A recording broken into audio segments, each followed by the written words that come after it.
How are you? Hope you are fine. നമ്മൾ ഇന്ന് പഠിക്കാൻ പോകുന്നത് സയൻസ് ആണ് കേട്ടോ. സയൻസ് ആണ്. അപ്പൊ സയൻസിന്റെ കുറച്ച് ഭാഗം കഴിഞ്ഞ ക്ലാസ്സിലെ ടീച്ചർ പഠിപ്പിച്ചായിരുന്നു. നമ്മുടെ ഫസ്റ്റ് ചാപ്റ്റർ ഏതാണ്? Matter and it's nature. മാറ്ററും അതിന്റെ നേച്ചറും എന്താണ്, സ്വഭാവ സവിശേഷതകൾ എന്തൊക്കെയാണ്, അതിന്റെ പ്രകൃതം. മാറ്റർ എന്താണ്, അതിന്റെ പ്രകൃതം, മാറ്ററിന്റെ പ്രകൃതം എന്താണ്, ഇതായിരുന്നു നമ്മൾ കഴിഞ്ഞ ദിവസം സ്റ്റാർട്ട് ചെയ്ത് വെച്ച ചാപ്റ്റർ. അപ്പം കഴിഞ്ഞ ദിവസം ടീച്ചർ മാറ്റർ എന്താണെന്ന് പറഞ്ഞു തന്നിരുന്നു, എനർജി എന്താണെന്ന് പറഞ്ഞു, പിന്നെന്താണ് പറഞ്ഞു, വോളിയം, ഇങ്ങനെയൊക്കെ കുറെ കാര്യങ്ങൾ, ചെറിയ ചെറിയ കുറെ ടോപ്പിക്സ് പഠിപ്പിച്ചു. അത് കഴിഞ്ഞ് സോളിഡും ലിക്വിഡും ഗ്യാസും എന്താണ്, അതിനകത്ത് എങ്ങനെയാണ് അതിന്റെ ഒരു ക്യാരക്ടറിസ്റ്റിക്സ്, അതിനകത്ത് എങ്ങനെയാണ് സോളിഡിനും ലിക്വിഡിനും ഗ്യാസിന്റെയും വോളിയം, ഷേപ്പ്, ഇതൊക്കെ എന്തിനെ ഡിപ്പെൻഡ് ചെയ്തിരിക്കുന്നു എന്നൊക്കെ ജസ്റ്റ് ടീച്ചർ ഒരു ഇൻട്രൊഡക്ഷൻ പോലെ അതിനെ പറ്റി പറഞ്ഞായിരുന്നു. ഇനി നമ്മൾ പഠിക്കാൻ പോകുന്നത് ഈ സോളിഡ് ലിക്വിഡ് ഗ്യാസിന്റെ തന്നെ ചേഞ്ചസ് എന്തൊക്കെയാണ്. Change in state of matter. നമുക്കറിയാം സ്റ്റേറ്റ്സ് ഓഫ് മാറ്റർ, മാറ്ററിന്റെ അവസ്ഥകൾ എന്ന് പറയുന്നത് 3 അവസ്ഥയാണ് മാറ്ററിനുള്ളത്. 3 സ്റ്റേറ്റ് ആണ് ഒരു മാറ്ററിനുള്ളത്. മാറ്റർ എന്താണെന്ന് കഴിഞ്ഞ ക്ലാസ്സിൽ പറഞ്ഞായിരുന്നു teacher. Anything that occupies space and has mass is matter. ഒരു സാധനത്തിന് ഇരിക്കാൻ സ്പേസും അതിന് മാസും ഉണ്ടെങ്കിൽ അതാണ് മാറ്റർ. അപ്പം ഈ മാറ്ററിന്റെ 3 സ്റ്റേറ്റ്സ് ആണ് solid state, liquid state and gaseous state. ഖരം, ദ്രാവകം, വാതകം, ഈ 3 അവസ്ഥ. ഇനി നമ്മൾ പറയുന്നത് ഈ സ്റ്റേറ്റ് ഓഫ് മാറ്ററിൽ വരുന്ന ചേഞ്ച്, ഈ സോളിഡ് ലിക്വിഡ് ഗ്യാസസിന് ഹീറ്റ് ചെയ്യുമ്പോഴും കൂൾ ചെയ്യുമ്പോഴും ഒക്കെ വരുന്ന ചേഞ്ചസ് എന്തൊക്കെയാണെന്നാണ് അടുത്ത ടോപ്പിക് നമ്മൾ പഠിക്കാൻ പോകുന്നത് കേട്ടോ. Change in state of matter. നോക്കിക്കേ, പേജ് നമ്പർ 3, 3ാമത്തെ പേജിലാണ് കിടക്കുന്നത്. കണ്ടോ, change in state of matter.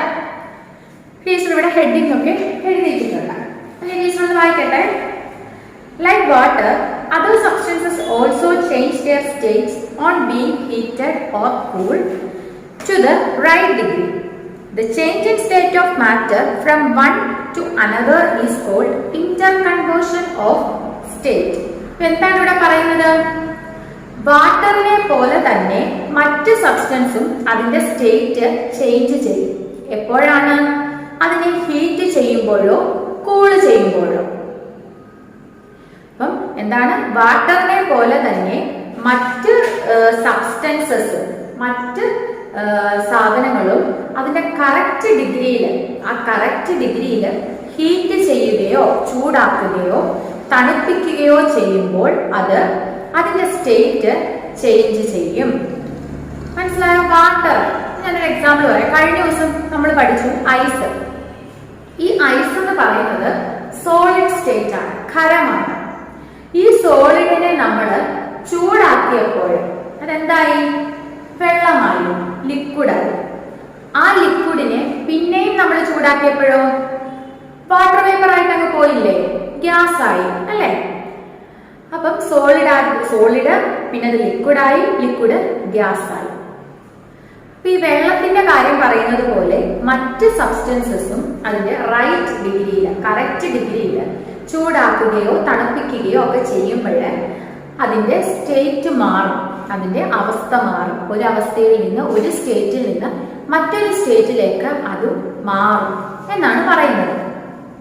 The change in state of matter from one to another is called interconversion of state. Interconversion of state എന്ന് പറയുമ്പോൾ എന്താണ്? ഒരു മാറ്ററിന്റെ സ്റ്റേറ്റ്, ഒരു മാറ്ററിന്റെ അവസ്ഥ, ആ മാറ്റർ ഇരിക്കുന്ന അവസ്ഥ, ആ ഒരു മാറ്ററിന്റെ സ്റ്റേറ്റ് ഒരു ഫോമിൽ നിന്ന് മറ്റൊരു ഫോമിലേക്ക് മാറുന്നു. കേട്ടോ? എങ്ങനെയാണ്? The change in state of matter from one to another. ഒരു മാറ്ററിന്റെ സ്റ്റേറ്റ് ഒന്നിൽ നിന്ന് മറ്റൊന്നിലേക്ക് ചേഞ്ച് ചെയ്യുന്നു. ഇന്റർകൺവേർഷൻ ഓഫ് സ്റ്റേറ്റ് എന്ന് പറയുമ്പോൾ എന്താണ്? ഒരു മാറ്ററിന്റെ സ്റ്റേറ്റ് ഒരു ഫോമിൽ നിന്ന്, ഒന്നിൽ നിന്ന് മറ്റൊന്നിലേക്ക് ചേഞ്ച് ചെയ്യുന്നു. അതാണ് ഇന്റർ കൺവേർഷൻ ഓഫ് സ്റ്റേറ്റ്. ഇനി അത് കുറച്ച് എന്താണ് ഈ ചേഞ്ച് എന്താണ് നടക്കുന്നത് നമുക്ക് നോക്കാം. സോളിഡ് ലിക്വിഡ് ഇന്റർ കൺവേർഷൻ എന്ന് വെച്ചാൽ എന്താ? സോളിഡിന്റെയും ലിക്വിഡിന്റെയും കാര്യമാണ് നമ്മൾ ഇനി പറയുന്നത്. സോളിഡിൽ നിന്ന് ലിക്വിഡ് ആവുന്നത് എങ്ങനെ, പിന്നെ ലിക്വിഡിൽ നിന്ന് തിരിച്ച് സോളിഡ് ആവുന്നത് എങ്ങനെ. അപ്പൊ സോളിഡ് ലിക്വിഡ് ഇന്റർ കൺവേർഷൻ ആണ് നമ്മൾ ഇനി പറയുന്നത്. സോളിഡ് സ്റ്റേറ്റിൽ നിന്ന് എങ്ങനെയാണ് ലിക്വിഡ് സ്റ്റേറ്റിലോട്ട് വരുന്നത് മാറ്റർ, അല്ലെങ്കിൽ ലിക്വിഡ് സ്റ്റേറ്റിൽ നിന്ന് നമുക്ക് തിരിച്ച് അതിനെ എങ്ങനെ സോളിഡ് സ്റ്റേറ്റിലേക്ക് ആക്കാം. അപ്പൊ അതിന്റെ ഇന്റർ കൺവേർഷൻ ആണ് നമ്മൾ പറയുന്നത്. On being heated to a particular temperature, a solid changes to the corresponding liquid. നമ്മൾ ഒരു പർട്ടിക്കുലർ ടെമ്പറേച്ചറിൽ ഒരു നിശ്ചിത അളവിൽ നമ്മൾ സോളിഡിനെ ചൂടാക്കുമ്പോൾ സോളിഡ് എന്ത് ചെയ്യും? Changes to the corresponding liquid. ഇപ്പോൾ ഒരു സോളിഡ് സബ്സ്റ്റൻസിനെ അതിന്റെ കറക്റ്റ് ടെമ്പറേച്ചർ നമ്മൾ ചൂടാക്കുമ്പോൾ ആ സോളിഡ് എന്താകും? ലിക്വിഡ് ആയിട്ട് മാറും, അല്ലേ? അപ്പൊ തന്നെ നമ്മൾ ഐസിന്റെ കാര്യം തന്നെ എടുക്കാം. നമ്മൾ ഈ ഐസിനെ എടുക്കുന്നു. ഈ ഐസ് ഒരു എമൗണ്ട് കറക്റ്റ് ഡിഗ്രിയിൽ നമ്മൾ അതിനെ ചൂടാക്കുക, അല്ലെങ്കിൽ ഫ്രിഡ്ജിൽ നിന്ന് എടുത്ത് കുറച്ച് സമയം നമ്മൾ ഈ ഐസിനെ വെളിയിൽ വെക്കുക. അപ്പൊ ഫ്രിഡ്ജിലെ ആ ഒരു കൂൾ അല്ലല്ലോ പുറത്തെ ടെമ്പറേച്ചർ. അപ്പൊ ഈ പുറത്തെ ടെമ്പറേച്ചറിൽ ഇരിക്കുമ്പം ഈ ഐസ് എന്ത് ചെയ്യും? ഉരുകി വെള്ളമായിട്ട് മാറും. അപ്പൊ ഐസ് സോളിഡ് സ്റ്റേറ്റിൽ നിന്ന് ഐസ് ലിക്വിഡ് സ്റ്റേറ്റിലേക്ക് കൺവേർട്ട് ചെയ്തു. അതാണ് ഇന്റർ കൺവേർഷൻ ഓഫ് സ്റ്റേറ്റ്. ഒരു സ്റ്റേറ്റിൽ നിന്നും മറ്റൊരു സ്റ്റേറ്റിലേക്ക് കൺവേർട്ട് ചെയ്തു, മാറി, അല്ലേ? അപ്പം on being heated to a particular temperature, ഒരു പർട്ടിക്കുലർ ടെമ്പറേച്ചറിൽ ഹീറ്റ് ചെയ്യുമ്പോൾ ഒരു കൃത്യമായ ചൂടിൽ, ഒരു കൃത്യമായ ടെമ്പറേച്ചറിൽ നമ്മൾ ചൂടാക്കുമ്പോൾ സോളിഡ് ലിക്വിഡ് ആയിട്ട് മാറുന്നു, കൺവേർട്ട് ചെയ്യുന്നു. This is called the melting point of a solid. ഇതിനെയാണ് നമ്മൾ സോളിഡിന്റെ മെൽറ്റിംഗ് പോയിന്റ് എന്ന് പറയുന്നത്. അപ്പൊ മെൽറ്റിംഗ് പോയിന്റ് എന്ന് പറഞ്ഞാൽ എന്താണ്? ഒരു പർട്ടിക്കുലർ ടെമ്പറേച്ചറിൽ ഒരു കൃത്യമായ അളവിൽ നമ്മൾ സോളിഡിനെ ചൂടാക്കുമ്പോൾ അത് ലിക്വിഡ് ആയിട്ട് കൺവേർട്ട് ചെയ്യുന്നു, ലിക്വിഡ് ആയിട്ട് മാറുന്നു. അതിനെയാണ് നമ്മൾ സോളിഡിന്റെ മെൽറ്റിംഗ് പോയിന്റ് എന്ന് പറയുന്നത്. അപ്പൊ മെൽറ്റിംഗ് പോയിന്റ്, അപ്പൊ നമ്മൾ പറഞ്ഞു ഒരു കൃത്യമായ ടെമ്പറേച്ചറിൽ ചൂടാക്കുമ്പോൾ എന്നിങ്ങനെ പറയുന്നുണ്ട്. അപ്പൊ ഈ കൃത്യമായ ടെമ്പറേച്ചർ എത്രയാണ്? സോളിഡ് ലിക്വിഡ് ആകാൻ വേണ്ട ടെമ്പറേച്ചർ എത്രയാണ്? നോക്കിക്കേ. The temperature at which a solid melts is known as its melting point. For example, ice melt at 0 degrees Celsius, carbon at 3500 degrees Celsius, aluminium at 660 degrees Celsius and iron at 1540 degrees Celsius. അപ്പോൾ ഇവിടെ solid liquid ആകാൻ വേണ്ട ഒരു കൃത്യമായ temperature എന്ന് നമ്മൾ പറയുന്നു. ഇതില് സോളിഡ് മെൽറ്റ് ചെയ്യുന്ന ആ ഒരു ടെമ്പറേച്ചറിനെ പറയുന്ന പേരാണ് മെൽറ്റിംഗ് പോയിന്റ്. അതിന്റെ മെൽറ്റിംഗ് പോയിന്റ്. ഇപ്പൊ ഏതൊരു സോളിഡ് ആയിക്കോട്ടെ, ആ ഒരു ഏത് സോളിഡ് ആണെങ്കിലും അത് മെൽറ്റ് ആകുന്ന, അത് ഉരുകി ലിക്വിഡ് ആകാൻ എടുക്കുന്ന ടെമ്പറേച്ചർ, അതാണ് അതിന്റെ മെൽറ്റിംഗ് പോയിന്റ്, ആ വസ്തുവിന്റെ മെൽറ്റിംഗ് പോയിന്റ്. മനസ്സിലായി? ഇപ്പൊ നമ്മുടെ ഐസ് ആണ് എടുക്കുന്നത്. ഐസ് വാട്ടർ ആകാൻ വേണ്ടി എടുക്കുന്ന ടെമ്പറേച്ചർ എന്ന് പറയുന്നത് 0 ഡിഗ്രി സെൽഷ്യസ് ആണ്. മനസ്സിലായോ? 0 ഡിഗ്രി സെൽഷ്യസിൽ ഐസ് എന്ന് പറയുന്ന ഐസ് സോളിഡ് ആണ്, അല്ലെ? അപ്പം ഈ ഐസ് 0 ഡിഗ്രി സെൽഷ്യസിൽ ലിക്വിഡ് ആയിട്ട് മാറും. അപ്പൊ ഐസ് ലിക്വിഡ് ആകാൻ വേണ്ടി എടുക്കുന്ന ടെമ്പറേച്ചർ, ഈ ഐസ് വെള്ളമാകാൻ എടുക്കുന്ന ടെമ്പറേച്ചർ ആണ് ഐസിന്റെ മെൽറ്റിംഗ് പോയിന്റ്. ഐസ് ഉരുകി, മെൽറ്റിംഗ് എന്ന് പറഞ്ഞാൽ ഉരുകുക, ഐസ് ഉരുകി വെള്ളമാകാൻ വേണ്ടി എടുക്കുന്ന ടെമ്പറേച്ചർ, അതാണ് ഐസിന്റെ മെൽറ്റിംഗ് പോയിന്റ് എന്ന് പറയുന്നത്. ആ ടെമ്പറേച്ചർ, അതാണ് ഐസിന്റെ മെൽറ്റിംഗ് പോയിന്റ്. ഓക്കെ, മനസ്സിലായോ? അപ്പൊ അതുപോലെ കാർബൺ കൺവേർട്ട് ചെയ്യാൻ കാർബൺ വേണ്ട ടെമ്പറേച്ചർ എത്രയാണ്? 3500 ഡിഗ്രി സെൽഷ്യസിൽ മെൽറ്റ് ആവുന്നു. അപ്പൊ അത് കാർബണിന്റെ മെൽറ്റിംഗ് പോയിന്റ്. അതുപോലെ അലൂമിനിയത്തിന്റെയോ 660 ഡിഗ്രി സെൽഷ്യസ്. അയണിന് വേണ്ട ടെമ്പറേച്ചർ എത്രയാണ്? അതിന്റെ മെൽറ്റിംഗ് പോയിന്റ് എത്രയാണ്? 1540 ഡിഗ്രി സെൽഷ്യസ് ആണ്.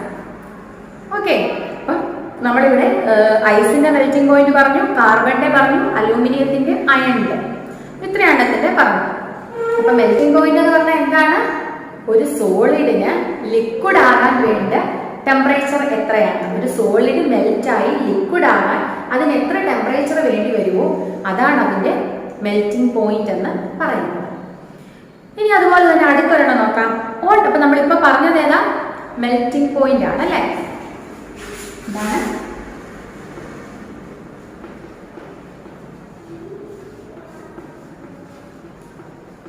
Melting point. ഇനി അടുത്തത് നോക്കാം.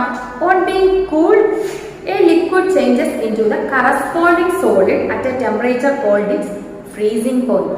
അപ്പം ഒന്നാമത്തെ നമ്മൾ പറഞ്ഞു മെൽറ്റിംഗ് പോയിന്റ്. അടുത്ത നമ്മൾ പറയുന്നത് എന്താണ്? ഫ്രീസിംഗ് പോയിന്റ് ആണ്. ഫ്രീസിംഗ് പോയിന്റ് എന്ന് പറഞ്ഞാൽ എന്താണ്? ഞാനൊരു എക്സാമ്പിൾ വെച്ച് പറഞ്ഞു തരാം. ഇപ്പൊ നമ്മൾ ഐസിനെ വെള്ളമാക്കി. ഇനി ഈ വെള്ളത്തിനെ തിരിച്ചെങ്ങനെ ഐസാക്കും? വെള്ളം എന്ന് പറയുന്നത് ലിക്വിഡ് ആണ്, ലിക്വിഡ് സ്റ്റേറ്റ് ആണ്. അപ്പൊ ഈ ലിക്വിഡ് സ്റ്റേറ്റിൽ ഇരിക്കുന്ന വെള്ളത്തിനെ തിരിച്ച് നമ്മൾ എങ്ങനെ സോളിഡ് സ്റ്റേറ്റിലാക്കും? ഐസാക്കും. എന്ത് ചെയ്യും? നമ്മൾ സാധാരണ നമ്മുടെ വെള്ളം എങ്ങനെയാണ് കട്ടയാക്കുന്നത്? ഫ്രിഡ്ജിലെടുത്ത് വെച്ച് തണുപ്പിക്കും. അപ്പൊ അതിനെ തണുപ്പിച്ച് നമുക്ക് വെള്ളമാക്കണം. അപ്പൊ അതിന് തണുക്കാൻ വേണ്ടി എടുക്കുന്ന ടെമ്പറേച്ചർ, അതാണ് ഫ്രീസിംഗ് പോയിന്റ്. ഫ്രീസ് ആകാൻ വേണ്ടി എടുക്കുന്ന കറസ്പോണ്ടിങ് ടെമ്പറേച്ചർ. അപ്പൊ നോക്കിയേ, on being cooled a liquid changes into corresponding solid at a temperature called its freezing point. ഒന്ന് ഓൺ ബീങ് കൂൾഡ്, കൂൾ ആക്കുമ്പോൾ ഒരു ലിക്വിഡിന് കറസ്പോണ്ടിങ് സോളിഡ് ആകാൻ വേണ്ടി എടുക്കുന്ന ടെമ്പറേച്ചർ ആണ് അതിന്റെ ഫ്രീസിംഗ് പോയിന്റ്. അപ്പൊ നമ്മളിപ്പം വെള്ളം, നമ്മുടെ കയ്യിലിപ്പം ഐസ് മെൽറ്റായി വെള്ളമായി. ഈ വെള്ളത്തിനെ തിരിച്ച് ഐസ് ആക്കണമെങ്കിൽ അതിനെ നമ്മൾ തണുപ്പിക്കണം. അപ്പൊ അതിന് വേണ്ട ടെമ്പറേച്ചർ എത്രയാണോ അതാണ് അതിന്റെ ഫ്രീസിംഗ് പോയിന്റ്. മനസ്സിലായോ? അപ്പൊ മെൽറ്റിംഗ് പോയിന്റും ഫ്രീസിംഗ് പോയിന്റും മനസ്സിലായോ? The change in state from liquid to solid is known as freezing. എന്ന് വെച്ചാൽ ഫ്രീസിംഗ് എന്ന് പറഞ്ഞാൽ എന്താ? The change in state from liquid to solid. Liquid സ്റ്റേറ്റിൽ നിന്ന് സോളിഡ് സ്റ്റേറ്റിലേക്ക് തിരിച്ചുള്ള ചേഞ്ചിനെയാണ് ഫ്രീസിംഗ് എന്ന് പറയുന്നത്. ലിക്വിഡ് സ്റ്റേറ്റിൽ നിന്ന് സോളിഡ് സ്റ്റേറ്റിലോട്ട് തിരിച്ച് ചേഞ്ച് ആവും, അതാണ് freezing. Interestingly, the freezing point of a liquid is the same as the melting point of the corresponding solid. ഒരു ലിക്വിഡിന്റെ ഫ്രീസിംഗ് പോയിന്റ് എന്ന് പറയുന്നത് സെയിം ആണ് അതിന്റെ മെൽറ്റിംഗ് പോയിന്റിനോട്. മനസ്സിലായോ? അപ്പം എങ്ങനെയാണത്? ഒരു സാധനം ഇപ്പം ഒരു സോളിഡ് മെൽറ്റായി ലിക്വിഡ് ആകാൻ എടുക്കുന്ന ആ ഒരു ടെമ്പറേച്ചർ അതിന്റെ മെൽറ്റിംഗ് പോയിന്റ്. അതേ ടെമ്പറേച്ചർ തന്നെ ആയിരിക്കും ഈ ലിക്വിഡിനെ തിരിച്ച് സോളിഡ് ആക്കാൻ വേണ്ടത്. അപ്പൊ മെൽറ്റിംഗ് പോയിന്റും ഫ്രീസിംഗ് പോയിന്റും ഒരു സാധനത്തിന്റെ സെയിം ആയിരിക്കും. മനസ്സിലായോ? The freezing point of a liquid is the same as the melting point of the corresponding solid. Example എന്ന് പറഞ്ഞാൽ water freezes at 0 degree Celsius. Water freeze ആയത് എത്ര ഡിഗ്രി സെൽഷ്യസിലായിരുന്നു? വാട്ടർ വീണ്ടും തിരിച്ച് ഐസ് ആയത് എത്ര ഡിഗ്രി സെൽഷ്യസിലാണ്? 0 ഡിഗ്രി സെൽഷ്യസിലാണ്. ആ ഐസിനെ പിന്നെയും മെൽറ്റ് ചെയ്യിക്കുക, ഉരുകി ആ ഐസ് പിന്നെയും ഉരുകി വാട്ടർ ആകാൻ വേണ്ട ടെമ്പറേച്ചറും 0 ഡിഗ്രി സെൽഷ്യസ് ആണ്. മനസ്സിലായപ്പോ ഈ ഐസും വാട്ടറും എക്സിസ്റ്റ് ചെയ്യുന്നത് ഒരേ ടെമ്പറേച്ചർ ഒന്നിൽ തന്നെയാണ്.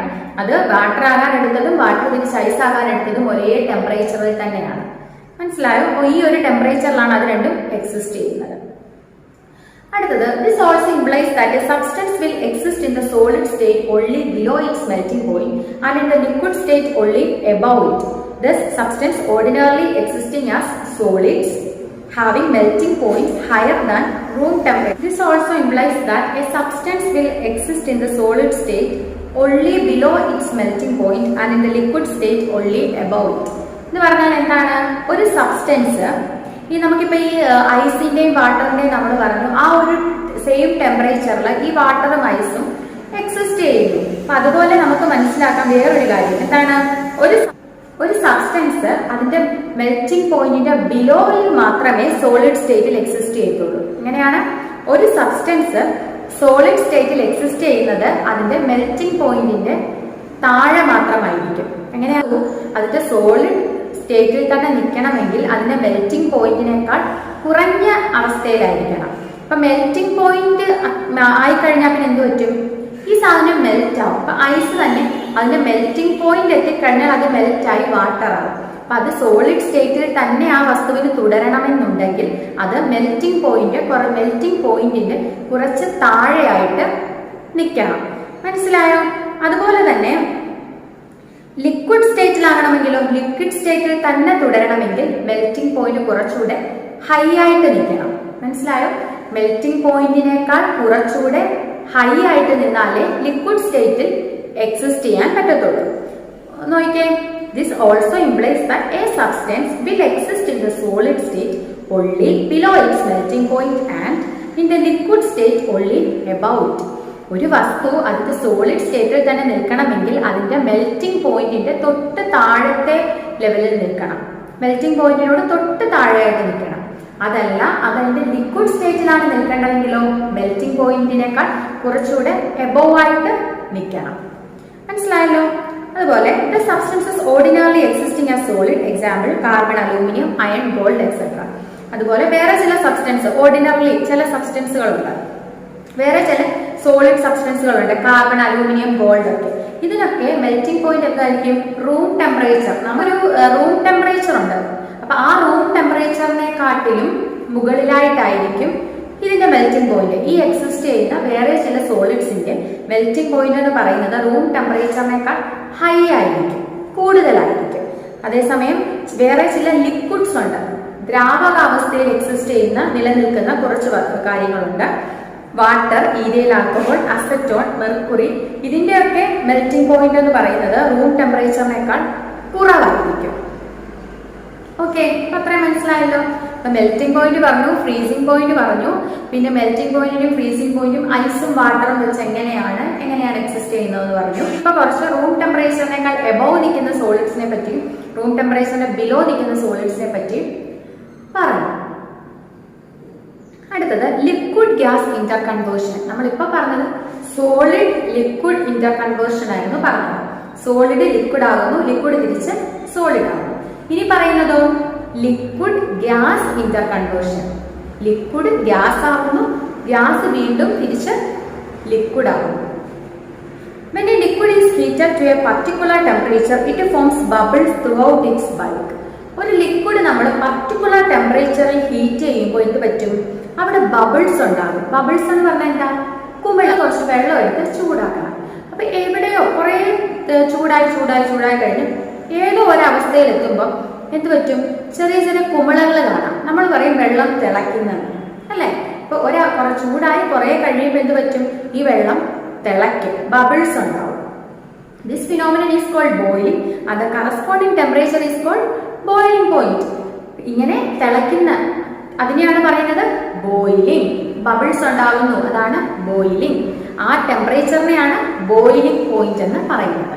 നമ്മളിപ്പം മുമ്പേ മെൽറ്റിംഗ് പോയിന്റ് പഠിച്ചു, പിന്നെ ഫ്രീസിംഗ് പോയിന്റ് പഠിച്ചു. അത് രണ്ടും സോളിഡ് ലിക്വിഡ് ഇന്റർ കൺവേർഷനിലാണ് പഠിച്ചത്. ഇനി പഠിക്കുന്നത് ഏതാ? ലിക്വിഡ് ഗ്യാസ് ഇന്റർ കൺവേർഷൻ ആണ് പഠിക്കുന്നത്. അപ്പൊ ഈ ലിക്വിഡ് ഗ്യാസ് ഇന്റർ കൺവേർഷനിൽ വരുന്നതാണ് ബോയിലിംഗ് പോയിന്റ്. അടുത്തത് ബോയിലിംഗ് പോയിന്റ്. അപ്പൊ ബോയിലിംഗ് പോയിന്റ് എന്താണ്? നമ്മൾ കുറച്ച് വെള്ളം എടുത്ത് ചൂടാക്കുമ്പോൾ അത് തിളയ്ക്കാൻ വേണ്ട ടെമ്പറേച്ചർ, അതാണ് അതിന്റെ ബോയിലിംഗ് പോയിന്റ്. ബോയിൽ ചെയ്യുമ്പോഴുള്ള ടെമ്പറേച്ചർ. വെള്ളം നമ്മൾ അടുപ്പിൽ വെച്ച് കുറേ ചൂടായി കുറച്ച് കഴിയുമ്പോഴാണ് ബോയിൽ ചെയ്യുന്നത്, തിളയ്ക്കുന്നത്. അപ്പോഴുള്ള അതിന്റെ ടെമ്പറേച്ചറാണ് ബോയിലിംഗ് പോയിന്റ്. ബോയിൽ ചെയ്യാൻ വേണ്ട ടെമ്പറേച്ചർ അല്ലെങ്കിൽ ബോയിൽ ചെയ്യുമ്പോൾ തിളച്ചോണ്ടിരിക്കുമ്പോഴുള്ള കറസ്പോണ്ടിങ് ടെമ്പറേച്ചർ, ആ തിളയ്ക്കുമ്പോഴുള്ള ആ ലിക്വിഡിന്റെ ടെമ്പറേച്ചറാണ് അതിന്റെ ബോയിലിംഗ് പോയിന്റ് എന്ന് പറയുന്നത്. As its boiling point a liquid gets converted fast to the gaseous state. അപ്പം ഈ തിളച്ച് കഴിയുമ്പം എന്ത് പറ്റും? ഈ തിളയ്ക്കുന്ന അവസ്ഥയല്ല ലിക്വിഡ് എന്ത് ചെയ്യും? ഗ്യാസ് ആയിട്ട് കൺവേർട്ട് ചെയ്യും. വെള്ളം എന്ത് പറ്റും? ഗ്യാസ് ആയിട്ട് കൺവേർട്ട് ചെയ്യും. നമ്മളിപ്പോൾ അടുപ്പിൽ കുറച്ച് വെള്ളം, ഗ്യാസിൽ വെള്ളം വെച്ചിട്ട് കുറേ സമയം കഴിയുമ്പോൾ ഈ വെള്ളം കുറഞ്ഞ് നമ്മളിപ്പോൾ ഓഫ് ആക്കാൻ മറന്നുപോകും. എന്ത് പറ്റും? ഈ വെള്ളം തിളച്ച് അങ്ങ് പറ്റുന്നതായിട്ട് കാണാം. അതെന്തുകൊണ്ടാണ്? ഈ വെള്ളം തിളച്ച് കഴിഞ്ഞാൽ പിന്നെ എന്ത് പറ്റും? ഇത് ഗ്യാസ് ആയിട്ട് അങ്ങ് മാറുക. വെള്ളത്തിന്റെ കേസാകുമ്പോൾ ഇത് ആവിയായിട്ട് അങ്ങ് പോവുക. അപ്പൊ ഈ വെള്ളം തിളച്ച് ആവിയായി പൊക്കോണ്ടേ ഇരിക്കുന്നു. അതുകൊണ്ടാണ് വെള്ളം ഷോർട്ട് കുറഞ്ഞു വരുന്നത്, അല്ലേ? അപ്പം കറക്റ്റ് ബോയിലിംഗ് പോയിന്റ് എത്തിക്കഴിഞ്ഞാൽ എന്ത് പറ്റും? പിന്നെ വെള്ളം ആവിയായി പോകും. അല്ലെങ്കിൽ വേറെ ഏതൊരു സബ്സ്റ്റൻസ് ആയാലും ബോയിലിംഗ് പോയിന്റ് എത്തിക്കഴിഞ്ഞാൽ പിന്നെ അത് ഗേഷ്യസ് സ്റ്റേറ്റിലോട്ട് മാറും, ഗ്യാസ് ആയിട്ട് അങ്ങ് മാറും. That is why you see all the bubbles. അതുകൊണ്ടാണ് നിങ്ങൾ ഈ കുമിളകൾ കാണുന്നത് വെള്ളം തിളയ്ക്കുമ്പോൾ. Among common liquids, water boils at 100 degrees Celsius. അപ്പം water boils at 100 degree Celsius. Water boil ചെയ്യുന്നത് എത്ര ഡിഗ്രി സെൽഷ്യസിലാണ്? 100 degree Celsius. അപ്പൊ 100 ഡിഗ്രി സെൽഷ്യസ് എത്തുമ്പോഴാണ് ഈ വെള്ളം തിളയ്ക്കാൻ തുടങ്ങുന്നത്, തിളയ്ക്കുന്നത്, അല്ലെ? ഈഥൈൽ ആൽക്കഹോളിന് എത്ര ഡിഗ്രി സെൽഷ്യസ് വേണം ബോയിൽ ചെയ്യാൻ? 78 ഡിഗ്രി സെൽഷ്യസ്. അപ്പൊ അതാണ് ഈഥൈൽ ആൽക്കഹോളിന്റെ ബോയിലിംഗ് പോയിന്റ്. ഗ്ലിസറിന്റെ ബോയിലിംഗ് പോയിന്റോ 290 degree Celsius. However, a liquid slowly evaporates, that is changes into vapor even without boiling. അപ്പം ഒരു ലിക്വിഡ് സ്ലോലി ചെറുതായിട്ട് ഇവാപ്പറേറ്റ് ചെയ്ത് എന്താകുന്നു? വേപ്പർ ആയിട്ട് മാറുന്നു. എന്താകുന്നു? ആവിയായിട്ട് പോകുന്നു. You may also observe that water left open to the air slowly evaporate. Boil ചെയ്ത് ഗ്യാസ് ആയിട്ട് മാറുന്നു പറയുന്നുണ്ട്. At its boiling point, a liquid gets converted fast into the gaseous state. അത് തിളച്ചു കഴിഞ്ഞാൽ ഒരു ലിക്വിഡ് വളരെ ഫാസ്റ്റ് ആയിട്ട് ഗേഷ്യസ് സ്റ്റേറ്റ് ഗ്യാസ് ആയിട്ട് അങ്ങ് കൺവേർട്ട് ചെയ്തു. തിളച്ച് പെട്ടെന്ന് തിളയ്ക്കാൻ തുടങ്ങി കഴിഞ്ഞാൽ പിന്നെ പെട്ടെന്ന് അങ്ങ് വെള്ളമാണെങ്കിൽ അങ്ങ് പറ്റും, പെട്ടെന്ന് അത് ഗ്യാസ് ആയിട്ട് കൺവേർട്ട് ചെയ്തു പോകും. അപ്പം വെള്ളം തിളയ്ക്കാൻ വേണ്ടിയിട്ടുള്ള അതിന്റെ ബോയിലിംഗ് പോയിന്റ് എന്ന് പറഞ്ഞാൽ എത്രയാണ്? 100 ഡിഗ്രി സെൽഷ്യസ് ആണ് വെള്ളം തിളച്ച് ഗ്യാസ് ആകാൻ വേണ്ടിയിട്ടുള്ള ബോയിലിംഗ് പോയിന്റ്. അതുപോലെ മറ്റ് ലിക്വിഡ്സ് ഉണ്ടല്ലോ, ഈഥൈൽ ആൽക്കഹോൾ, അതിന് എത്രയാണ്? 78 ഡിഗ്രി സെൽഷ്യസ് ആണ് അതിന്റെ ബോയിലിംഗ് പോയിന്റ്. ഗ്ലിസറിന്റെ 290 degree Celsius. അപ്പം ഈ ലിക്വിഡ് സ്ലോലി ഇവാപ്പറേറ്റ് ചെയ്യുന്നു. ലിക്വിഡ്സ് ചെറുതായിട്ട് ആവിയായിട്ട് പൊക്കോണ്ടിരിക്കുന്നു. നമ്മളിപ്പം തിളച്ചാൽ അത് പെട്ടെന്ന് ആവിയായിട്ട് പോകും, അല്ലെങ്കിൽ ചൂടാകുമ്പോൾ പതിയെ അത് പതുക്കെ ഇവാപ്പറേറ്റ് ചെയ്തുകൊണ്ടിരിക്കുകയാണ്. പക്ഷെ ബോയിലിംഗ് പോയിന്റ് എത്തിക്കഴിഞ്ഞാൽ പിന്നെ ഫാസ്റ്റ് ആയിട്ട് gaseous സ്റ്റേറ്റിലോട്ട് പോകും. A substance will exist in the liquid state only below its melting point. ഒരു സബ്സ്റ്റൻസ് ഒരു വസ്തു അതിന്റെ ലിക്വിഡ് സ്റ്റേറ്റിൽ, ദ്രാവക അവസ്ഥയിൽ ലിക്വിഡ് സ്റ്റേറ്റിൽ തുടരണമെങ്കിൽ അതിന്റെ ബോയിലിംഗ് പോയിന്റിനേക്കാൾ തൊട്ട് കുറച്ച് താഴെയായിട്ട് നിൽക്കണം. മനസ്സിലായോ? A substance will exist in the liquid state only below its melting point.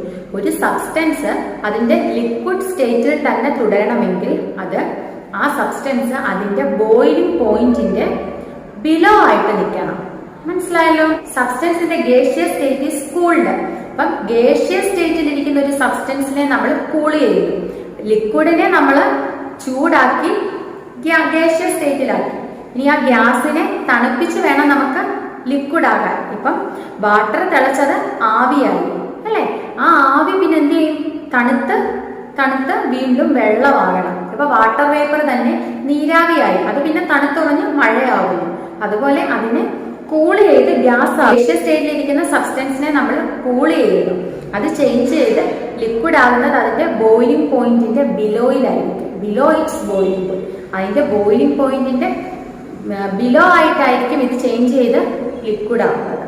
The phenomenon is called condensation or liquefaction. ഈ ഒരു പ്രക്രിയയെ പറയുന്ന പേരാണ് കണ്ടൻസേഷൻ. കണ്ടൻസ് ചെയ്യുന്നു, അതാണ് കണ്ടൻസേഷൻ. അല്ലെങ്കിൽ ലിക്വിഫാക്ഷൻ, ലിക്വിഡ് ആകുന്നു.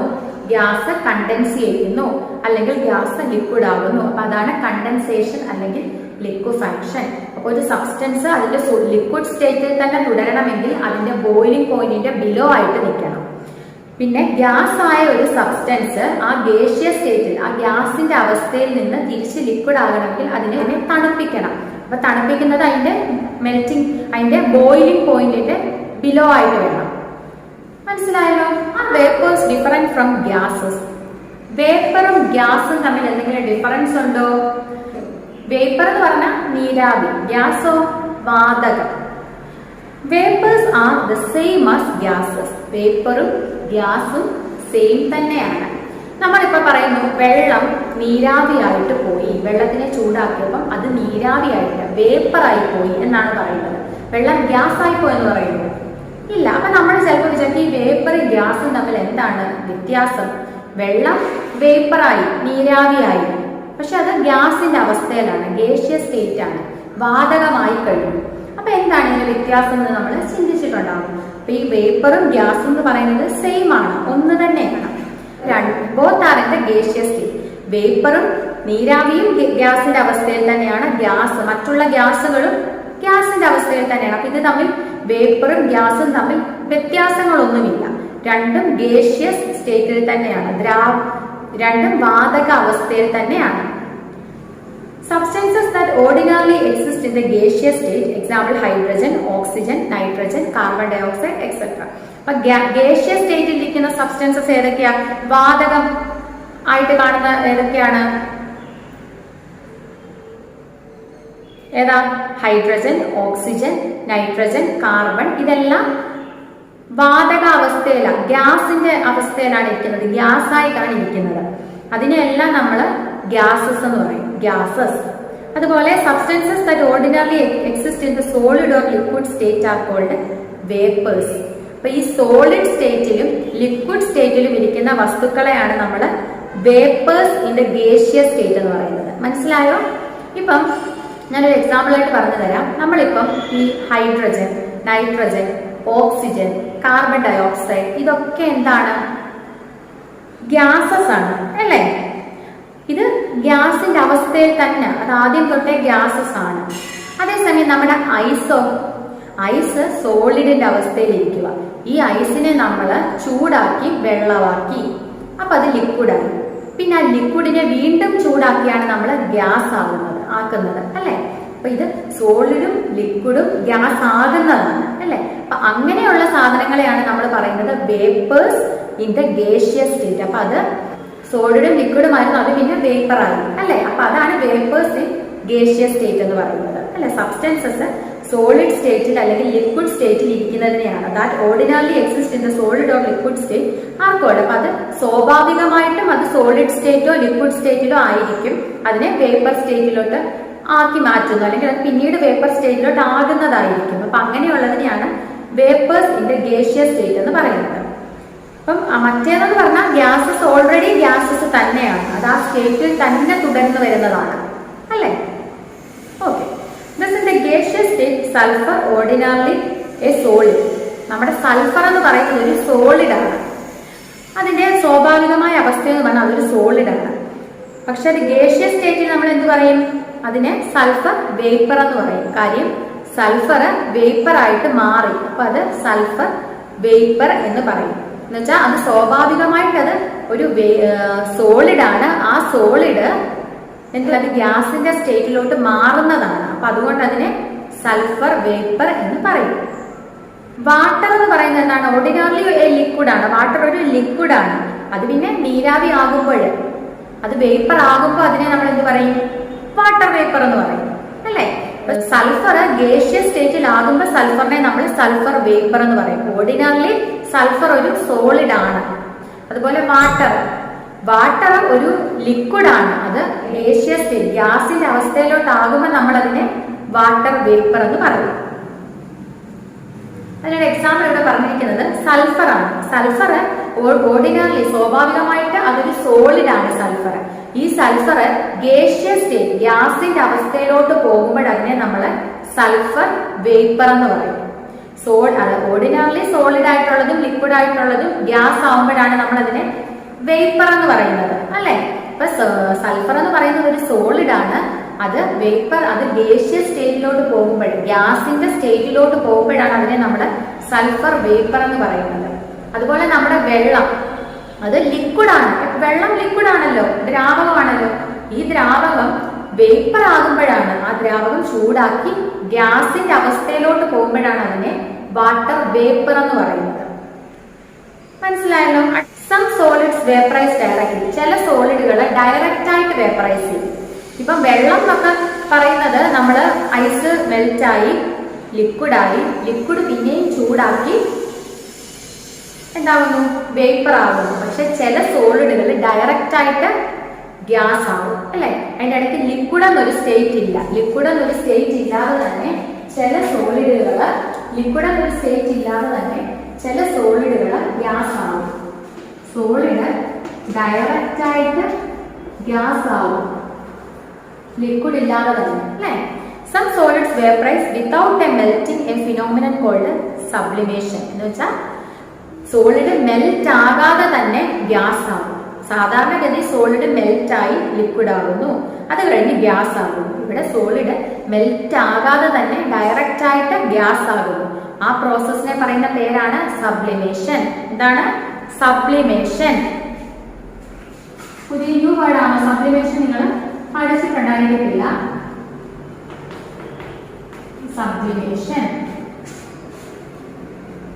സബ്ലിമേഷൻ എന്താണെന്ന് നോക്കിയേ.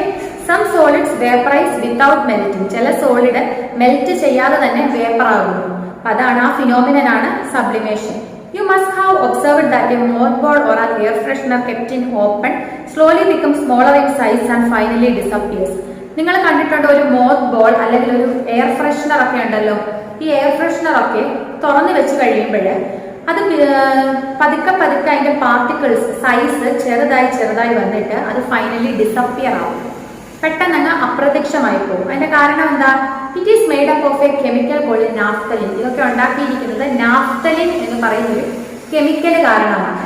അപ്പൊ ഇത് റൂം ടെമ്പറേച്ചറിൽ അങ്ങ് സബ്ലൈം ചെയ്തു പോകും. ഈ സോളിഡ് ഡയറക്റ്റ് ആയിട്ട് റൂം ടെമ്പറേച്ചറിൽ ഗ്യാസ് ആയിട്ട് അങ്ങ് മാറും. അതുകൊണ്ടാണ് നമുക്ക് അതിനെ കുറച്ച് കഴിയുമ്പോൾ കാണാത്തത്.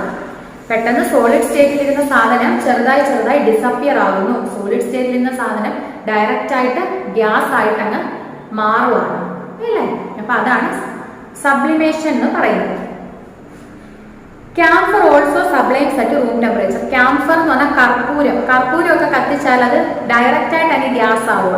അതിന്റെ ഇടയ്ക്ക് ലിക്വിഡ് എന്നൊരു സ്റ്റേറ്റ് ഇല്ല, അത് മെൽറ്റ് ആവുന്നൊന്നുമില്ല, അത് ഡയറക്റ്റ് ആയിട്ട് അങ്ങ് ഗ്യാസ് ആയിട്ട് മാറുവാണ്. അപ്പൊ അതാണ് സബ്ലിമേഷൻ. പിന്നെ ടീച്ചർ ഒത്തിരി ഒന്നും പറഞ്ഞു തന്നിട്ടില്ല. മെൽറ്റിംഗ് പോയിന്റ് എന്താണ്, ബോയിലിംഗ് പോയിന്റ് എന്താണ്, ഫ്രീസിംഗ് പോയിന്റ് എന്താണ്, പിന്നെന്താണ് സബ്ലിമേഷൻ എന്താണ്, അതിന് കുറച്ച് എക്സാമ്പിളൊക്കെ പറഞ്ഞിട്ടുള്ളൂ. അപ്പൊ നിങ്ങൾക്ക് എല്ലാം കൂടെ കൺഫ്യൂഷൻ ആവാതെ എല്ലാം കൃത്യമായിട്ട് വായിച്ച് നോക്കി മനസ്സിലാക്കണം. മെൽറ്റിംഗ് പോയിന്റ് എന്ന് പറഞ്ഞാൽ മെൽറ്റ് ആകാൻ, ഒരു സാധനം ഉരുകാൻ വേണ്ടി എടുക്കുന്ന ടെമ്പറേച്ചർ. ഫ്രീസിംഗ് പോയിന്റ് എന്ന് പറഞ്ഞാൽ അത് തിരിച്ച് ലിക്വിഡായ ഒരു സാധനത്തിനെ തിരിച്ച് സോളിഡ് ആക്കാൻ വേണ്ട ടെമ്പറേച്ചർ. ബോയിലിംഗ് പോയിന്റ് എന്ന് പറഞ്ഞാൽ ഇപ്പൊ വെള്ളം തിളയ്ക്കുന്ന ആ ഒരു ടെമ്പറേച്ചർ. ഏതൊരു സാധനവും അതിന്റെ ആ ബോയിൽ ചെയ്യുമ്പോഴുള്ള ഒരു ടെമ്പറേച്ചർ, ബോയിലിംഗ് പോയിന്റ്. പിന്നെ സബ്ലിമേഷൻ പറഞ്ഞു. അപ്പൊ കഴിഞ്ഞ ചാപ്റ്ററിലെ കുറച്ച് നോട്ട്സ് ടീച്ചർ ഈ വീഡിയോടൊപ്പം തരുന്നുണ്ട് കേട്ടോ. അപ്പൊ അത് നോക്കി നിങ്ങൾ ബുക്കിൽ എഴുതിയെടുത്തിട്ട് ടീച്ചറിന് അയച്ചു തരണം. അടുത്ത ദിവസം റിവ്യൂവിന് വിളിക്കുമ്പോൾ ആൻസർ എല്ലാത്തിന്റെയും പറഞ്ഞു കേൾപ്പിക്കണം. എന്തെങ്കിലും ഡൗട്ട്സ് ഉണ്ടെങ്കിൽ വിളിച്ച് ചോദിക്കണം കേട്ടോ. കൺഫ്യൂഷൻ ഒന്നും വേണ്ട, കറക്റ്റ് ആയിട്ട് വായിച്ച് പഠിച്ചാൽ മതി. Okay, thank you. When there's no more hope is left in me, I can see what comes my way, and I'm always lost. There's nowhere else to go. All I do is fall. Feels like I can make it more than I could bear. Giving up is all that I can surrender to you. Take me in your arms and hold me. With your love, find my rest and I can see you. Morning students, how are you? Hope you are fine. Today we are going to study GK. അപ്പം ഇന്ന് നമ്മൾ പഠിക്കാൻ പോകുന്ന subject ഏതാണ്? GK ആണ് അല്ലേ, general knowledge ആണ്. അപ്പൊ നമ്മള് കഴിഞ്ഞ ദിവസം GKയുടെ ഫസ്റ്റ് ചാപ്റ്റർ പഠിച്ചായിരുന്നു അല്ലേ? ഫസ്റ്റ് ചാപ്റ്റർ ഏതായിരുന്നു? 7 natural wonders of the world ആയിരുന്നു ഫസ്റ്റ് ചാപ്റ്റർ. അപ്പൊ നിങ്ങൾ അതെല്ലാം പഠിച്ചായിരുന്നോ? ഓക്കെ, അപ്പം നിങ്ങളത് എഴുതി ടീച്ചറിന് അയച്ചു തന്നായിരുന്നു, ടീച്ചർ കണ്ടു. അതൊക്കെ പഠിച്ചത് ഓർമ്മയിലുണ്ടോ? ഉണ്ടല്ലേ? അപ്പം എന്തിനീ പഠിപ്പിക്കുന്ന ഓരോന്നും അന്ന് തന്നെ പഠിക്കണം കേട്ടോ. അപ്പൊ GK പഠിക്കാൻ വളരെ ഇൻട്രസ്റ്റിംഗ് അല്ലേ? ലോകത്തിലെ കാര്യങ്ങൾ, ലോകത്തിൽ നടക്കുന്ന എല്ലാ കാര്യങ്ങളും, ലോകത്തിലുള്ള അത്ഭുതങ്ങള്, അതുപോലെ തന്നെ പുതിയ പുതിയ കണ്ടുപിടുത്തങ്ങള്, പിന്നെ ജനറൽ ആയിട്ടുള്ള കാര്യങ്ങള്, നമുക്ക് കുറെ നോളജ് അതിനെ പറ്റി കിട്ടും അല്ലേ? ഓക്കെ, നമ്മുടെ സെക്കൻഡ് ചാപ്റ്റർ എന്ന് പറയുന്നത് ഏതാണ്? ടെക്സ്റ്റ് എടുത്തോ എല്ലാവരും? ഓക്കെ, പേജ് നമ്പർ 6 ആണ്. അപ്പൊ അതില് largest and longest water bodies എന്ന് വെച്ചാൽ എന്താ? ഏറ്റവും വലുതും നീളം കൂടിയതുമൊക്കെയായ വാട്ടർ ബോഡീസിനെ പറ്റിയാണ് നമ്മൾ പഠിക്കുന്നത്. വാട്ടർ ബോഡീസ് എന്ന് പറഞ്ഞാൽ എന്താണ്? റിവർ, ലേക്ക്, അങ്ങനെയൊക്കെയുള്ള എന്തൊക്കെയാ? നദികള്, തടാകങ്ങള്, സീ, കടല്, ഇതിനെയൊക്കെ പറ്റിയാണ് നമ്മൾ ഈ ചാപ്റ്ററിൽ പറയാൻ പോകുന്നത്. നമ്മുടെ ലോകത്തിലെ ഏറ്റവും വലിയ റിവർ ഏതാണ്, അല്ലെങ്കിൽ ഏറ്റവും വലിയ സീ ഏതാണ്, പിന്നെ അങ്ങനെ ഏറ്റവും ചെറുതേതാണ്, ഇങ്ങനെയൊക്കെയുള്ള കാര്യങ്ങളാണ് നമ്മൾ ഈ ചാപ്റ്ററിൽ പഠിക്കാൻ പോകുന്നത് അല്ലേ? Largest and longest water bodies, അതാണ് നമ്മൾ ഈ ചാപ്റ്ററിൽ പഠിക്കുന്നത്. ഫസ്റ്റ് ക്വസ്റ്റ്യൻ കണ്ടോ? മാച്ച് ദി ഫോളോയിങ് ആണ് നിങ്ങൾക്ക്. അപ്പൊ മാച്ച് ദി ഫോളോയിങ് എന്ന് പറയുമ്പോൾ തെറ്റായിട്ട് തരും. നമുക്കറിയാമല്ലോ ക്വസ്റ്റ്യൻസ് തന്നിട്ട് ആൻസേഴ്സ് കണ്ടു ABCD എന്നുള്ളത് അറേഞ്ച്ഡ് അല്ല, നമ്മളത് റീഅറേഞ്ച് ചെയ്യണം. തെറ്റായിട്ടാണ് ആൻസർ കൊടുത്തിരിക്കുന്നത്, അപ്പൊ കറക്റ്റ് ആയിട്ടുള്ളത് നമ്മൾ മാച്ച് ചെയ്യണം അല്ലേ?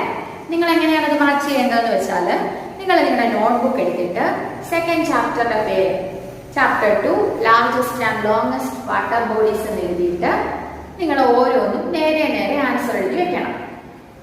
കറക്റ്റ് ആയിട്ടുള്ള ആൻസർ എഴുതി വെക്കണം. ഇപ്പം ലാർജസ്റ്റ് ഓഷ്യൻ എന്ന് എഴുതിയിട്ട് അതിന്റെ കറക്റ്റ് ആയിട്ടുള്ള ആൻസർ ഏതാണോ അത് നേരെ എഴുതണം. ടെക്സ്റ്റില് റീഅറേഞ്ച് ചെയ്തിട്ടില്ല, ടെക്സ്റ്റിൽ ആൻസേഴ്സ് തെറ്റായിട്ടാണ് കൊടുത്തിരിക്കുന്നത്, അറേഞ്ച് ചെയ്തിരിക്കുന്നത്. അപ്പൊ നിങ്ങൾ ബുക്കിൽ എഴുതുമ്പോൾ കറക്റ്റ് ആയിട്ടുള്ളത് എഴുതി പോകണം. അപ്പൊ ആദ്യം നിങ്ങൾ പഠിപ്പിക്കുന്നത് ശ്രദ്ധിച്ചിട്ട് പിന്നെ എഴുതിയാൽ മതി കേട്ടോ. അപ്പൊ ഫസ്റ്റ് ക്വസ്റ്റ്യൻ ഏതാണ്? Largest ocean. ലാർജസ്റ്റ് ഓഷ്യൻ ഏതാണ്? ഓഷ്യൻ എന്ന് പറഞ്ഞാൽ എന്താ? സമുദ്രം. ലാർജസ്റ്റ് ഓഷ്യൻ ഏതാണ്? അറിയാമോ നിങ്ങൾക്ക്? ലാർജസ്റ്റ് ഓഷ്യൻ പസഫിക് ഓഷ്യൻ ആണ്. എന്താണ്? Pacific ocean. ടീച്ചർ എഴുതിയിട്ടുണ്ട് largest ocean, Pacific ocean. Spelling PACIFIC, Pacific ocean. അറിയാലോ, OCEAN. അപ്പൊ ലാർജസ്റ്റ് ഓഷ്യൻ ഏതാണ്? Pacific ocean. അപ്പൊ അടുത്ത ക്വസ്റ്റ്യൻ പറയട്ടെ. Largest river by the volume of water എന്ന് പറഞ്ഞാൽ എന്താ? ലാർജസ്റ്റ് റിവർ എന്ന് പറഞ്ഞാൽ ഏറ്റവും വലിയ നദി, ആറ് അല്ലെ? അപ്പൊ അതില് വോളിയം ഓഫ് വാട്ടർ എന്ന് വെച്ചാൽ ഒത്തിരി വെള്ളം ഉള്ള ഏറ്റവും വലിയ നദി ഏതാണ്? ഒത്തിരി വെള്ളം ഉൾക്കൊള്ളുന്ന ഏറ്റവും വലിയ നദി ഏതാണ്? അതിന്റെ ആൻസർ ഏതാണ്? ആമസോൺ. ഏതാണ്? Amazon. AMAZON, Amazon. Largest river by the volume of water ഏതാണ്? ആമസോൺ. അടുത്ത ക്വസ്റ്റ്യനോ? Longest river. Longest river. Longest എന്ന് പറഞ്ഞാൽ നീളം കൂടിയത്. അപ്പൊ ഏറ്റവും നീളം കൂടിയ റിവർ ഏതാണ്? ഏറ്റവും നീളം കൂടിയ റിവർ? നൈൽ. നൈലാണ് ഏറ്റവും നീളം കൂടിയ റിവർ. ലോങ്സ്റ്റ് റിവർ ഏതാണ്? നൈൽ. എഴുതിയിട്ടുണ്ട് ലോങ്സ്റ്റ് റിവർ നൈൽ, NILE. അപ്പൊ ഇതില് ലാർജസ്റ്റും ലോങ്സ്റ്റും തമ്മിൽ തെറ്റിപ്പോകരുത്. ലാർജസ്റ്റ് എന്ന് പറഞ്ഞാൽ ഏറ്റവും വലുത്, ലോങ്സ്റ്റ് എന്ന് പറഞ്ഞാലോ ലെങ്ത് കൂടുതൽ, നീളം കൂടുതൽ. ഓക്കെ, അപ്പൊ ലാർജസ്റ്റ് ഓഷ്യൻ പറഞ്ഞു, ഏറ്റവും വലിയ സമുദ്രം പറഞ്ഞു. Largest river by the volume of water പറഞ്ഞു, ആമസോൺ. ലോങ്സ്റ്റ് റിവർ, നീളം കൂടിയ റിവർ ഏതാണ്? നൈൽ. അടുത്ത ക്വസ്റ്റ്യൻ പറയട്ടെ, നാലാമത്തെ. അപ്പൊ ഇത്രയും പറഞ്ഞതൊക്കെ മനസ്സിലായോ? പ്രൊനൗൺസ് ചെയ്യാനൊക്കെ മനസ്സിലായോ? ഓക്കെ. അപ്പൊ അടുത്തത് ലാർജസ്റ്റ് സീ. ഏറ്റവും വലിയ കടൽ ഏതാണ്? കടൽ. ഏറ്റവും വലിയ കടൽ ഏതാണ്? ലാർജസ്റ്റ് സീ ഏതാണ്? അറിയാമോ? The South China Sea. ഏതാണ്? The South China Sea. The South China Sea ആണ് ലാർജസ്റ്റ് സീ. ലാർജസ്റ്റ് സീ ഏതാണ്? The South China Sea. Okay. അടുത്തത് ലാർജസ്റ്റ് സോൾട്ട് വാട്ടർ ലേക്ക്. ഏറ്റവും വലിയ സോൾട്ട് വാട്ടർ ലേക്ക് ഏതാണ്? സോൾട്ട് വാട്ടർ ലേക്ക് എന്ന് പറയുന്നത്, ലേക്ക് എന്താണെന്ന് അറിയാമല്ലോ? തടാകം. ലേക്ക് എന്താണ്? തടാകമാണ്. അപ്പം സോൾട്ട് വാട്ടർ ലേക്ക് ഏതാണ്? സോൾട്ട് വാട്ടർ ലേക്ക് എന്ന് പറഞ്ഞാൽ എന്താണ്? ലേക്കില്, തടാകത്തില് സോൾട്ടിന്റെ അളവും മറ്റു ചില മിനറൽസിന്റെ അളവും കൂടുതലായിട്ട് നിൽക്കുന്നു. അപ്പം നിങ്ങൾ ഇത്രയും മനസ്സിലാക്കിയാൽ മതി. ഒരു ലേക്കില് സോൾട്ടിന്റെ അളവ് മറ്റുള്ളതിനേക്കാൾ കുറച്ചുകൂടെ കൂടുതലായിട്ട് നിൽക്കുന്നു കേട്ടോ. അപ്പൊ അതാണ് സോൾട്ട് വാട്ടർ ലേക്ക്. അപ്പൊ ലാർജസ്റ്റ് സോൾട്ട് വാട്ടർ ലേക്ക് ഏതാണ്? Caspian Sea. കണ്ടോ? ലാർജസ്റ്റ് സോൾട്ട് വാട്ടർ ലേക്ക് ആണ് കാസ്പിയൻ സീ എന്ന് പറയുന്നത്, അല്ലേ? ഓക്കെ. അപ്പൊ കാസ്പിയൻ സീയുടെ സ്പെല്ലിംഗ് എന്താണ്? CASPIAN പിന്നെ SEA. കാസ്പിയൻ സീ ആണ് ലാർജസ്റ്റ് സോൾട്ട് വാട്ടർ ലേക്ക് എന്ന് പറയുന്നത്. പിന്നെ അടുത്തത് ഏതാണ്? Largest lake, fresh water lake. Largest fresh water lake ഏതാണ്? ഫ്രഷ് വാട്ടർ എന്ന് പറഞ്ഞാൽ എന്താ? ഫ്രഷ് വാട്ടർ ശുദ്ധജലം. അപ്പൊ ഫ്രഷ് വാട്ടർ ലേക്ക് എന്ന് പറഞ്ഞാലോ ശുദ്ധജല തടാകം. ഏറ്റവും വലിയ ശുദ്ധജല തടാകം ഏതാണ്? ലാർജസ്റ്റ് ഫ്രഷ് വാട്ടർ ലേക്ക് ഏതാണ്? ഏതാണ്? Lake Superior. ഏതാണ്? Lake Superior. Largest fresh water lake, ഏറ്റവും വലിയ ശുദ്ധജല തടാകം ലേക്ക് സുപ്പീരിയർ. അതുപോലെ ലാർജസ്റ്റ് മുമ്പേ പറഞ്ഞ largest salt water lake. Salt water lake Caspian സീയും ഫ്രഷ് വാട്ടർ ലേക്ക് ലേക്ക് സുപ്പീരിയറും ആ കേട്ടോ, തിരിഞ്ഞു പോയതേ. അപ്പൊ അതിവിടെ എഴുതിയിട്ടില്ലല്ലോ ടീച്ചർ. അപ്പൊ ഇത്രയും അറിയാലോ, കണ്ടല്ലോ. Largest ocean Pacific ocean, largest river by the volume of water Amazon, longest river Nile, largest sea the South China see, largest salt water lake Caspian sea. അപ്പൊ ഇത് തുടക്കാണ്. അടുത്തത്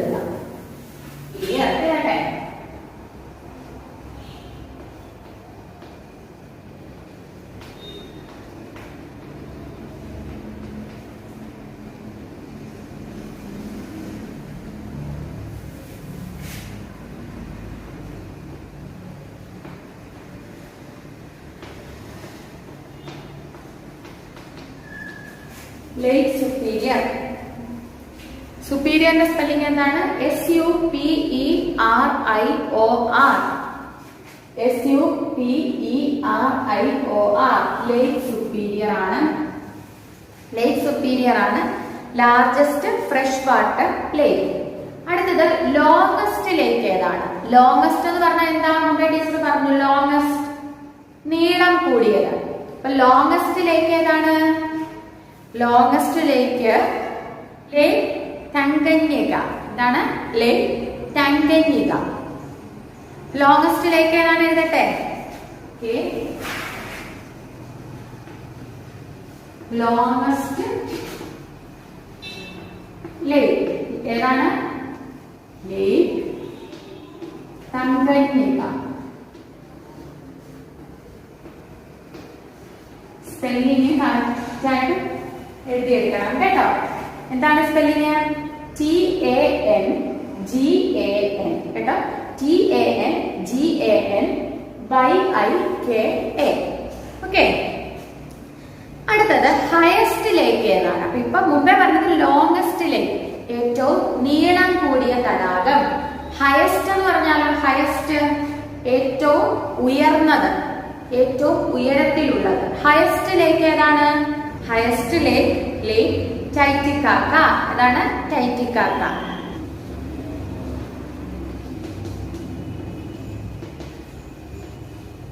ഓക്കെ. ഒന്നുകൂടി ടീച്ചർ പറയാം.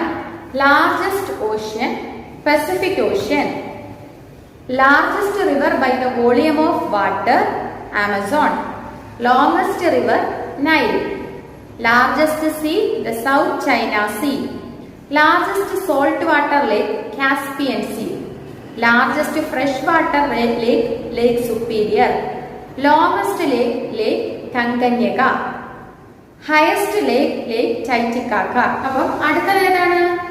largest falls. largest falls ഏതാണ്? 9. ഏതാണ് largest falls? Victoria false. ഏറ്റവും വലിയ വെള്ളച്ചാട്ടം ഏതാണ്? വിക്ടോറിയ ഫോൾസ് ആണ് ലാർജസ്റ്റ് ഫോൾസ് എന്ന് പറയുന്നത്. എഴുതട്ടെ. Largest falls Victoria false.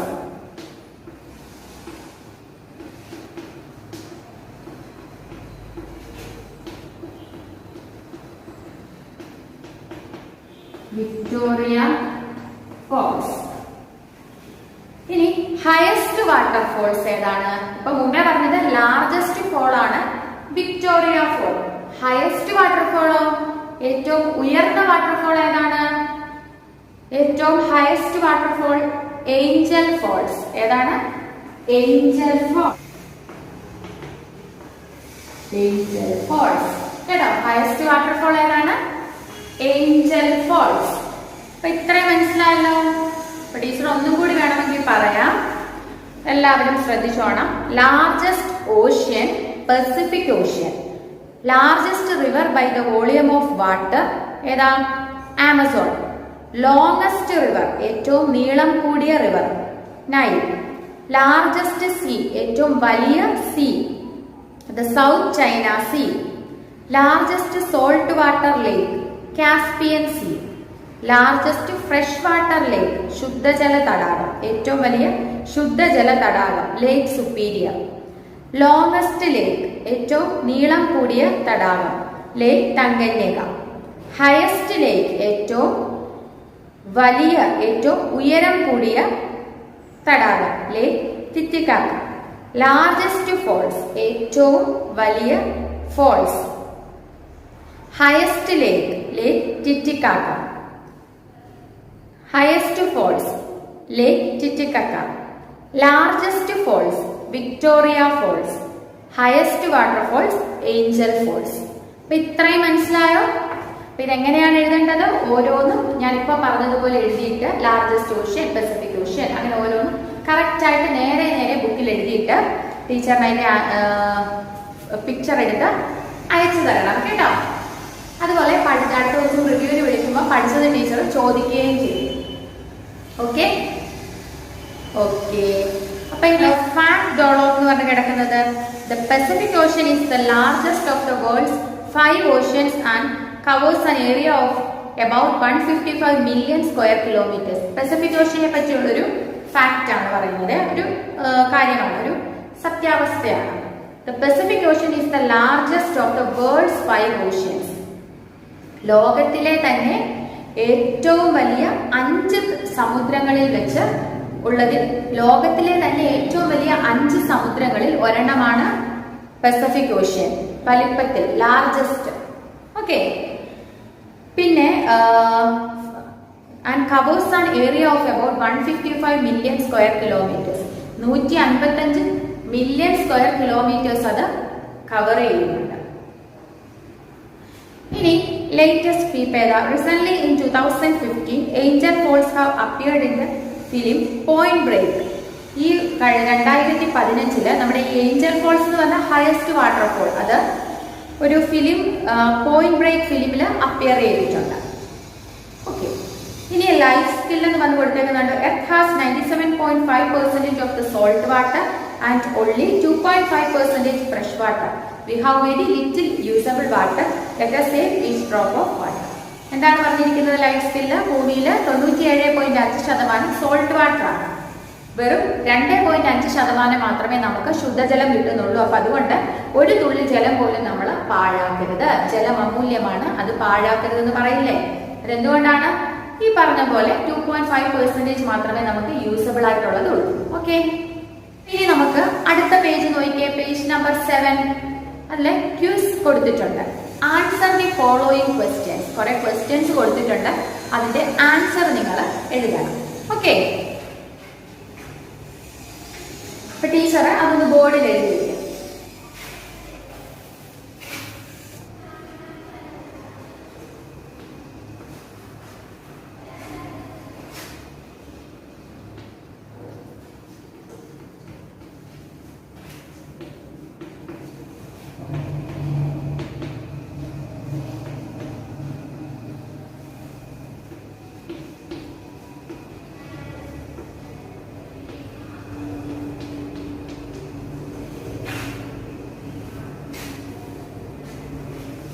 അടുത്തത് ക്വിസ് ആണ്. ഫസ്റ്റ് ക്വസ്റ്റ്യൻ ഏതാണ്? Which is the largest of the 7 continents? 7 ഭൂഖണ്ഡങ്ങളാണ് നമുക്കുള്ളത് അല്ലെ? ആ 7 ഭൂഖണ്ഡങ്ങൾ, കോണ്ടിനെന്റ്സ്, ഈ കോണ്ടിനെന്റ്സ് എന്ന് പറഞ്ഞാൽ ഭൂഖണ്ഡം, ഈ 7 കോണ്ടിനെന്റ്സിൽ ഏതാണ് ഏറ്റവും വലുത്? Which is the largest of the 7 continents? 7 ഭൂഖണ്ഡങ്ങളിൽ ഏതാണ് ഏറ്റവും വലുത്? ഏതാണ്? ഏഷ്യ. അടുത്ത ക്വസ്റ്റ്യൻ, അപ്പൊ അത് എഴുതിയിട്ടുണ്ട്, ഏഷ്യ. ഓക്കെ. അപ്പൊ അവിടെ എഴുതിക്കോണം, which is the largest of the 7 കോണ്ടിനെന്റ്സിന്റെ താഴെ എഴുതുക ഏഷ്യ. അടുത്തത് name the smallest of the 7 continents. ഈ 7 കോണ്ടിനെന്റ്സിൽ ഏറ്റവും സ്മോളസ്റ്റ് ഏതാണ്? ഏറ്റവും ചെറുത് ഏതാണ്? ഏതാണ്? ഓസ്ട്രേലിയ. എന്താണ്? ഓസ്ട്രേലിയ. കണ്ടില്ലേ? Australia. France belongs to which continent? Third question ആണ്. ഫ്രാൻസ് ഏത് ഭൂഖണ്ഡത്തിലാണ് പെടുന്നത്? ഏത് ഭൂഖണ്ഡത്തിലാണ് ഫ്രാൻസ്? യൂറോപ്പ്. ഏതിലാണ്? യൂറോപ്പ്. നാലാമത്തത് which country is a home to great barrier Reef? ഏത് കൺട്രിയാണ് ഗ്രേറ്റ് ബാരിയർ റീഫിന്റെ ഹോം എന്ന് പറയുന്നത്? Which country is a home to great barrier Reef? Great Barrier റീഫിന് ഹോം ആകുന്നത് ഏത് കൺട്രിയാണ്? ഏതാണ്? ഓസ്ട്രേലിയ. അപ്പം ഗ്രേറ്റ് ബാരിയർ റീഫ് എന്ന് പറഞ്ഞാൽ എന്താ? നമ്മൾ കഴിഞ്ഞ ചാപ്റ്ററിലും പഠിച്ചു. ഗ്രേറ്റ് ബാരിയർ റീഫ് എന്ന് പറഞ്ഞാൽ ഒരു largest coral reef system. Coral reef system എന്ന് പറഞ്ഞാൽ പവിഴപ്പുറ്റുകൾ, അതിന്റെ കോറൽ റീഫ് സിസ്റ്റം ആണ് ഗ്രേറ്റ് ബാരിയർ റീഫ് എന്ന് പറയുന്നത്. അപ്പം ഏതാണ് home to great barrier reef എന്നറിയപ്പെടുന്ന കൺട്രി? ഏതാണ്? ഓസ്ട്രേലിയ. അടുത്തത് which country was known as Ceylon until 1972? 1972 വരെ സെയിലോൺ എന്നറിയപ്പെട്ടിരുന്ന കൺട്രി ഏതാണ്? ശ്രീലങ്ക. അടുത്തത് name the capital of Bosnia. ബോസ്നിയയുടെ ക്യാപിറ്റൽ ഏതാണ്? ക്യാപിറ്റൽ എന്ന് പറഞ്ഞാൽ എന്താണ്? തലസ്ഥാനം. അപ്പം ബോസ്നിയയുടെ ക്യാപിറ്റൽ ഏതാണ്? സരാജെവോ. സരാജെവോ. Name the capital of New Zealand. ന്യൂസിലൻഡിന്റെ ക്യാപിറ്റൽ ഏതാണ്? വെല്ലിംഗ്ടൺ. എന്താണ്? വെല്ലിംഗ്ടൺ. സ്പെല്ലിംഗ് കണ്ടോ? WELLINGTON. വെല്ലിംഗ്ടൺ. അടുത്തത് which country changed its name in 2003? ഏത് കൺട്രിയാണ് 2003 അതിന്റെ പേര് ചേഞ്ച് ചെയ്തത്? യുഗോസ്ലേവിയ. ഏതാണ്? യുഗോസ്ലേവിയ. Spelling YUGOSLAVIA. യുഗോസ്ലേവിയ. ഓരോന്നും നിങ്ങൾ എഴുതി വെക്കണം. ടീച്ചർ ഇവിടെ എഴുതി കാണിച്ചിട്ടുണ്ട് കേട്ടോ. First Asia, second Australia, third Europe, fourth question answer Australia ആണ്, 5 Sri Lanka, 6 Sarajevo, 7 Wellington, 8 Yugoslavia. Okay. അപ്പൊ ഇനി പറഞ്ഞതുപോലെ ഓരോ ക്വസ്റ്റ്യൻസിനെയും താഴെ ആൻസർ എഴുതി വെച്ചിട്ട് ടീച്ചറിന് അയച്ചു തരണം. ഓക്കെ. അപ്പൊ ഇതെല്ലാം നിങ്ങൾ പഠിക്കുക. അടുത്ത ദിവസം റിവ്യൂവിന് വിളിക്കുമ്പോൾ ചോദിക്കുമ്പോൾ എല്ലാം വളരെ കൃത്യമായിട്ട് ആൻസർ പറഞ്ഞ് ലഭിക്കണം. ഓക്കെ. Thank you.